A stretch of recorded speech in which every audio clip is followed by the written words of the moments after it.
Hello friends, welcome to my YouTube channel star stage bright.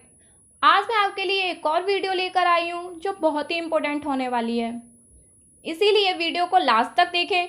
Video का topic तो आपको पता चल ही गया होगा। वीडियो का टॉपिक है आर्टिकल मीन्स अनुच्छेद। हमें इसकी ना केवल स्टूडेंट बल्कि नॉर्मल लाइफ में भी थोड़ी बहुत जानकारी तो होनी ही चाहिए। तो आर्टिकल्स में आज हम क्या क्या पढ़ने वाले हैं ये मैं आपको पहले बता देती हूँ। आर्टिकल्स में हम आज दो पार्ट पढ़ने वाले हैं, फर्स्ट और सेकंड पार्ट। फर्स्ट पार्ट में हम 1 से 4 तक के आर्टिकल पढ़ेंगे और सेकंड पार्ट में हम 5 से 11 तक के। फर्स्ट आर्टिकल है संघ का नाम या राज्य क्षेत्र। इसके अंदर है इंडिया जो भारत है। हमने यहाँ इंडिया और भारत दोनों ही शब्दों का प्रयोग इसलिए किया है क्योंकि इन दोनों ही शब्दों का प्रयोग हमारे संविधान में उल्लेखित है। यानी इंडिया जो भारत है राज्यों का एक संघ होगा। मेरे कहने का मतलब है भारत जो अनेक राज्यों का संघ है, यानी भारत किसी समझौते का परिणाम नहीं बल्कि उसके अंदर अनेक राज्यों के समूह जो एक संघ बनाते हैं, भारत उन्हीं संघों का परिणाम है।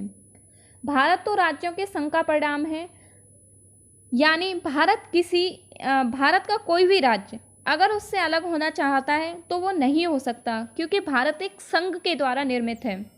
दूसरी तरफ अमेरिका एक समझौते का परिणाम है। अगर अमेरिका का कोई भी राज्य क्षेत्र उससे अलग होना चाहेगा तो वह आसानी से हो सकता है। हमारे फर्स्ट आर्टिकल का ही सेकंड पॉइंट है राज्य और उसके क्षेत्र पहली अनुसूची में निर्दिष्ट होंगे। थर्ड पॉइंट है भारत क्षेत्र में शामिल होंगे, यानी कि भारत के क्षेत्र में क्या क्या शामिल होगा ये है थर्ड पॉइंट का है राज्यों के क्षेत्र, यानी कि राज्यों के क्षेत्र शामिल होंगे। खा है प्रथम अनुसूची में निर्दिष्ट केंद्र शासित प्रदेश।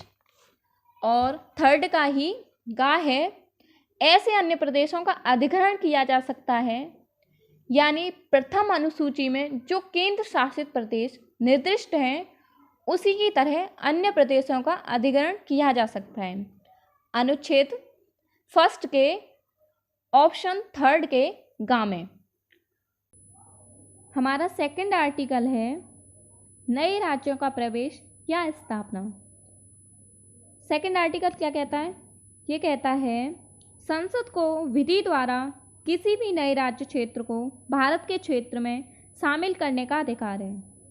मतलब संसद को यह अधिकार है कि वह किसी भी राज्य क्षेत्र को कानून द्वारा संघ में प्रवेश करा सकती है या स्थापित करा सकती है और नए राज्यों पर ऐसे कोटरम या स्थितियाँ जिसे वह उचित समझती है लगाकर उस राज्य को स्थापित करा सकती है, यानी कि उस राज्य को भारत में शामिल कर सकती है। तो हमारा पार्ट 1 का थर्ड आर्टिकल है राज्य का निर्माण तथा सीमाओं या नामों में परिवर्तन।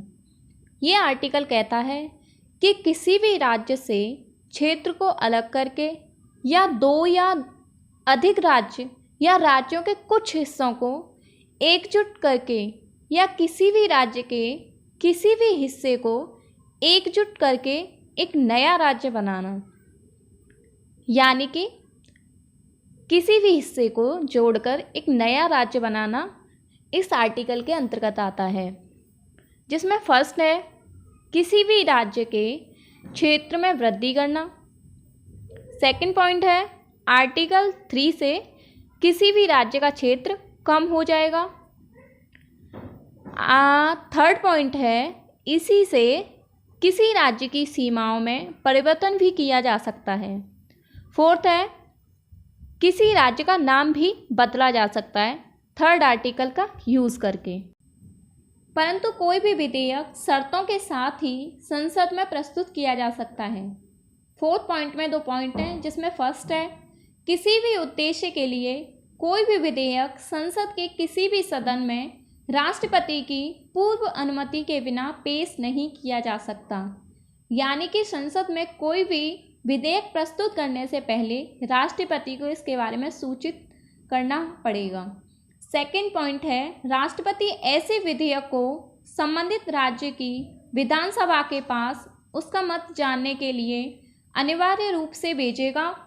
यह मत मानना राष्ट्रपति पर बाध्यकारी नहीं है, यानी कि राष्ट्रपति विधानसभा के मत को मानने के लिए बाध्य नहीं हैं। तो नेक्स्ट है आर्टिकल 4। आर्टिकल 4 कहता है पहली अनुसूची व चौथी अनुसूची के संशोधन तथा अनुपूरक, अनुषंगिक और परिणामिक विषयों का उपबंध कराने के लिए अनुच्छेद 2 और अनुच्छेद 3 के अधीन बनाई गई विधियाँ। यहाँ हमारा पार्ट 1 खत्म होता है तथा पार्ट 2 शुरू होता है, जिसमें 5 से 11 तक के आर्टिकल थे। तो चलिए पार्ट 2 शुरू करते हैं, जिसका फर्स्ट आर्टिकल है आर्टिकल 5। 5 आर्टिकल कहता है कि संविधान के आरंभ के समय भारत का नागरिक वही होगा जो 26 जनवरी 1950 के बाद भारत में जन्मा हो, या फिर दूसरा वह होगा जिसके माता पिता भारत के ही हों या 5 वर्ष पूर्व से भारत में निवास कर रहे हों।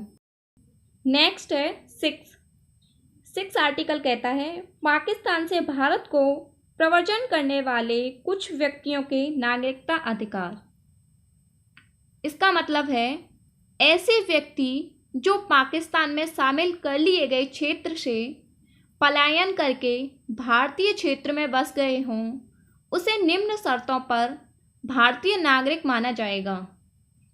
फर्स्ट शर्त है जो व्यक्ति 19 जुलाई 1948 से पहले भारत का निवासी रहा हो। सेकंड है भारत शासन अधिनियम 1935 के तहत भारत में जन्म लिया हो।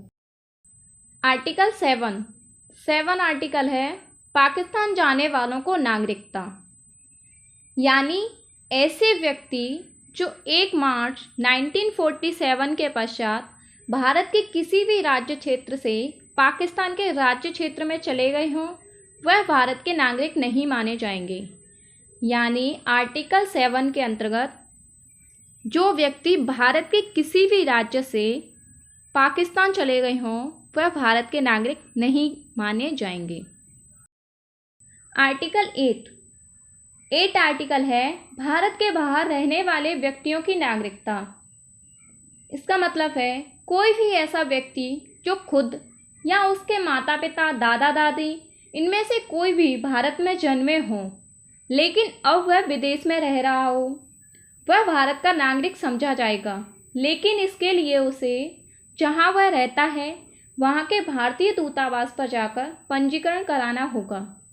कहने का मतलब है कि अगर कोई व्यक्ति जो फिलहाल में विदेश में रहता है, लेकिन उसके माता पिता या दादा दादी भारत में जन्मे हों या निवास करते हों, अगर वह भारत की नागरिकता लेना चाहता है तो उसे जहां वह रहता है वहां के भारतीय दूतावास पर जाकर पंजीकरण कराना होगा।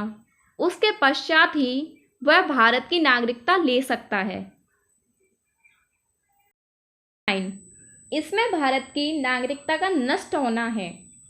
9 आर्टिकल है विदेश राज्य की नागरिकता लेने पर भारत का नागरिक न होना, यानी जिस व्यक्ति ने स्वेच्छा से विदेश की नागरिकता ली हो तो वह भारत का नागरिक नहीं माना जाएगा या नहीं होगा।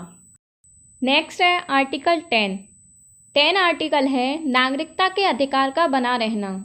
वह व्यक्ति भाग के किसी पूर्वगामी उपबंधों में से किसी के अधीन भारत का नागरिक है तो संसद द्वारा दूसरा उपबंध बनाए जाने पर भी वह भारत का नागरिक रहेगा। कहने का मतलब है कि संसद द्वारा कोई नियम बनाए जाने पर अगर कोई व्यक्ति भारत का नागरिक है या स्वीकार किया गया है, तो संसद द्वारा अगर दूसरा नियम बनाया जाता है तब भी वह भारत का नागरिक रहेगा, अर्थात उसकी भारतीय नागरिकता बनी रहेगी। नेक्स्ट है आर्टिकल 11 आर्टिकल है संसद द्वारा नागरिकता के अधिकार का विधि द्वारा विनिमय किया जाना।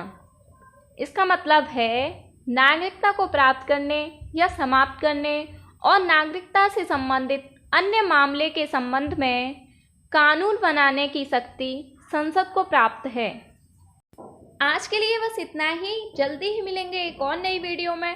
आप सभी को अगर ये वीडियो पसंद आई हो तो वीडियो को लाइक, सब्सक्राइब और शेयर करना बिल्कुल मत भूलिए और बेल आइकन को क्लिक कर दीजिए जिससे मेरी वीडियो को आप सबसे पहले देख सकें।